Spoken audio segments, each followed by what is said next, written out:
What's up, NFL fans? Today's video, we're going to be looking at the Las Vegas Raiders, and I want to see how much I think they'll improve. So this is part one of a new series I'm doing, where each week I'm going to go through an NFL team, and I'm going to predict how well they will do and their record. So basically the structure for this new series is I'm going to look at all their draft picks, I'm going to look at everything they've done in free agency so far, and then I'm going to look at their schedule. And then based on all that, at the end, I will think about what I think their record could be. But before we get started, I will mention as well, I'm going in the draft pick order. So obviously, round one, pick one was the Raiders. They had the first overall pick this year. So next video will be the Jets. Third video, Cardinals. You get the idea. Anyway, starting off with their draft picks, they had a really solid draft in my opinion. Obviously, round one, pick one, Fernando Mendoza, QB. I don't expect him to start immediately. I think like halfway through the season, he could start depending on how good or bad Kirk Cousins does. Now for their second pick, they got Traydon Stukes. I'm actually really high on this guy. Obviously, my top three were a mixture of Caleb Downs, Dylan Thieneman, and Emmanuel McNeil-Warren. But on my fourth, I had this guy because he was a really dominant safety with Arizona. K'Ron Crawford, edge from Auburn, just another good trenches guy. I really liked the pick of Trey Zone, the third here, center, Texas A&M. He was one of the better centers in the draft. Obviously, they picked up Tyler Linderbaum, but still, just to have that competition and a backup center as well is really good for them. Now, probably their best pick in the draft for me was Jermod McCoy. They got him in round 4, which is absolutely insane. He was probably the best CB in this draft. So it's really good for them. They definitely needed a CB in that secondary that could do the things that Jermod McCoy could do.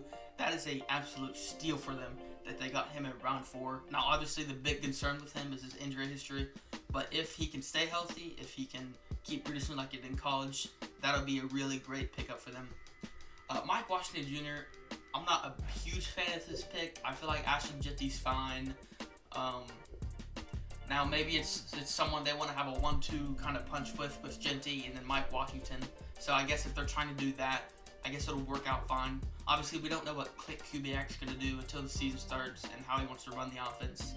But it's pretty clear with this pick that maybe he wants a 1-2 punch with Mike Washington Jr. They got another safety in Dalton Johnson. They got another nice corner. I don't even know how to say that name. Wide receiver Malik Benson. To me, that is their weakest thing probably right now. Obviously, I do think they need to improve on their D-line and their O-line. But for me, overall, their wide receiver core is kind of mediocre.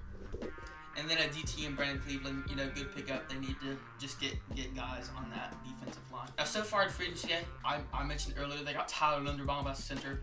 They also got linebacker Nakobe Dean from the Eagles. This is a great pickup for them. It says here, 226 tackles, 7.5 sacks, 3 forced fumbles, and 19 tackles for loss in 47 games with the Philadelphia Eagles, which is really, really good. He's just a guy that can tackle. The Raiders struggled a lot last year missing tackles with some of their CBs and linebackers. So this instantly improves the Raiders' pass rush, their coverage ability, and their tackling. They signed another linebacker as well from the Packers, Quay Walker. Really good. Also another good pickup for him. It says here he was a former teammate of Nakobe Dean as well, so that's cool they get to reunite. He played with the Packers for the first 4 seasons. We got drafted by them in 2022. He only has a missed tackle rate of 4.5. So with these 2 picks here, I can definitely see what they're doing. They're trying to get guys that can just make tackles. You always want to have guys like that.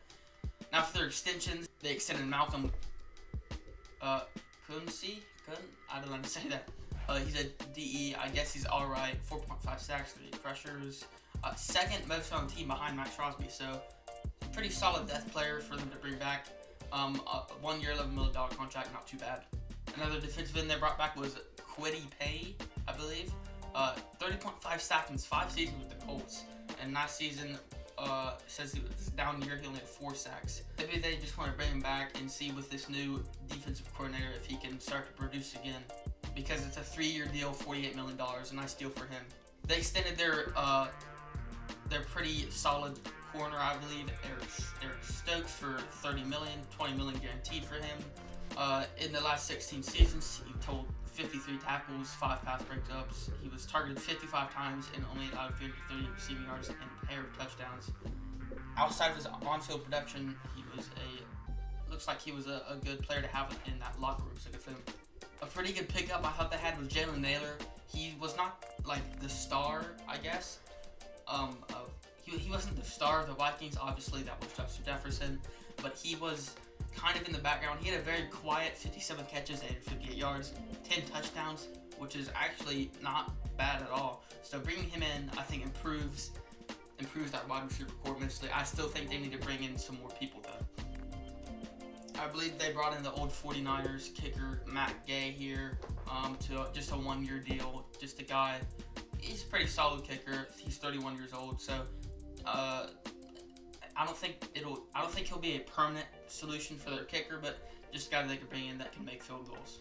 Now, lastly, for their schedule, obviously twice a year they play the Broncos, Chiefs, Chargers. So that could be interesting. I do think the Chargers are going to be really good this year. I think the Chiefs will improve. About the Broncos, I think they'll kind of decline a bit, you know. So for people that play outside of their actual division, they play the Cardinals, the Bills, Dolphins, Rams, Seahawks, Patriots, Jets, 49ers, Browns, Titans, and Saints. Now that is actually a pretty tough schedule for a team who just had the first overall seed. Because as you know, the Rams and the Seahawks, you know, they fought it out in an NFC Championship. I think the Rams will be really good next year. I think the Seahawks will still be a really solid team. Same with the Patriots. I think the Patriots will still have a chance to do really good in the playoffs. The Jets are the Jets. The Browns, I think the Browns are a lot better, so that'll be a tough matchup for them to win. I think the Titans as well with Caleb Down, or no. I think the Titans as well with Carno Tate, they'll be a ton better. The Saints, I believe they'll be better. 49ers always are a pretty good team. And in their division, like I said, I think the Chiefs will improve. Chargers will be a lot better. Dolphins, it's hard to tell with the Dolphins. With what they're going to do in their wide receiver situation, but yeah, like I said, this is just a kind of a tough schedule for, you know, a team that, like I said, just got the number one overall pick in the 2026 draft. Now, with that being said, I do think the Raiders definitely improved. They've had a really solid offseason for a team that's been trying to rebuild for a while now. They're beefing up the O-line and D-line, which is probably their biggest thing.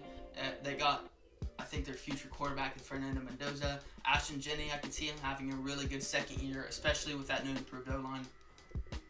They have a slightly better wide receiver core with Jalen Naylor.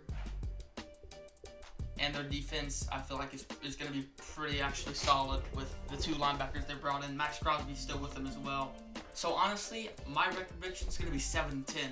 That's pretty solid, honestly, for a team that's rebuilding, and that should give them a good place to rebuild off for next season, the season after this one.